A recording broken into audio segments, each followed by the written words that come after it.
தமிழ்நாடு வாங்கிய கடனில் தங்களது கமிஷன் எவ்வளவு என திமுக அரசுக்கு பாஜக மாநில தலைவர் அண்ணாமலை மீண்டும் கேள்வி எழுப்பியுள்ளார். இந்த ஆண்டு நிறைவு வரும்போது மக்கள் மீது தமிழ்நாடு அரசு சுமத்தியுள்ள மொத்த கடன் 9,50,000 கோடி ரூபாயை நெருங்கியிருக்கும் என அண்ணாமலை தனது எக்ஸ் பக்கத்தில் பதிவிட்டிருந்தார். மேலும் முதலமைச்சர் மு க ஸ்டாலினின் பழைய காணொலியை பதிவிட்டு அடித்த கமிஷன் எவ்வளவு என வினவியிருந்தார்.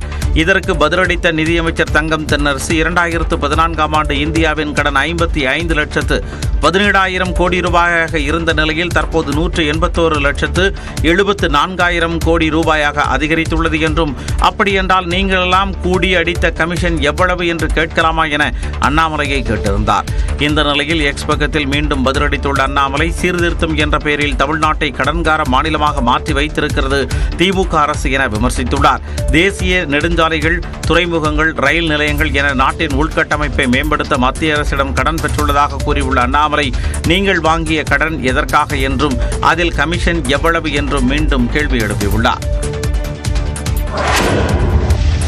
தமிழக வெற்றிக் கழகத்தின் சார்பில் வருகின்ற 7ஆம் தேதி சென்னையில் விஜய் கலந்து கொள்ளக்கூடிய இஃப்தார் நோன்பு திறக்கக்கூடிய நிகழ்ச்சி நடைபெறுகிறது. இது தொடர்பாக இந்த கட்சியின் பொதுச் செயலாளர் என் ஆனந்த் வெளியேற்றக்கூடிய அறிவிப்பில், தமிழக வெற்றிக் கழகத்தின் சார்பில் வருகின்ற 7ஆம் தேதி இஃப்தார் நோன்பு திறக்கக்கூடிய நிகழ்ச்சி நடைபெறும் என்றும், இந்த நிகழ்ச்சியில் தமிழக வெற்றிக் கழகத்தின் தலைவர் விஜய் பங்கேற்க உள்ளதாகவும் தெரிவிக்கப்பட்டுள்ளது. சென்னை ராயப்பேட்டை YMCA அரங்கத்தில் மாலை 6:24 மணிக்கு இந்த நிகழ்ச்சி தொடங்கும் என்றும் என் ஆனந்த் தெரிவித்துள்ளார்.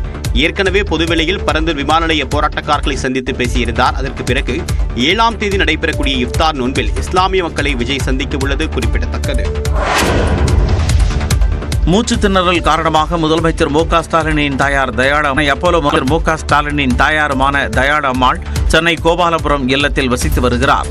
இந்நிலையில் நேற்றிரவு அவருக்கு திடீரென மூச்சு திணறல் சென்னை 1000 விளக்கு பகுதியில் இருந்து விமானம் மூலம் சென்னை வந்த முதலமைச்சர் மு க ஸ்டாலின் நேரடியாக அப்போலோ மருத்துவமனைக்கு வருகை தந்தார். தனது தாயாரின் உடல்நிலை மற்றும் அளிக்கப்படும் சிகிச்சை பாபு, அன்பில் மகேஷ் உள்ளிட்டோர் உடன் இருந்தனர். உலக வன தினத்தை ஒட்டி குஜராத் வனவிலங்கு சரணாலயத்தில் பிரதமர் நரேந்திர மோடி சஃபாரி பயணம் மேற்கொண்டார். உலக வன உயர்தொரு மாற்றம் நடைபெற்ற பிறகு சின்சதான் என்ற பகுதியில் வனத்துறை அதிகாரிகளுடன் ஆலோசனை மேற்கொண்டார். பிறகு உலக புகழ்பெற்ற கீர் வனவிலங்கு சரணாலயத்திற்கு சென்ற பிரதமர் நரேந்திர மோடி சிங்கங்கள் அதிகம் வாழக்கூடிய பகுதிக்கு பலத்த பாதுகாப்புடன் சஃபாரி பயணம் மேற்கொண்டார்.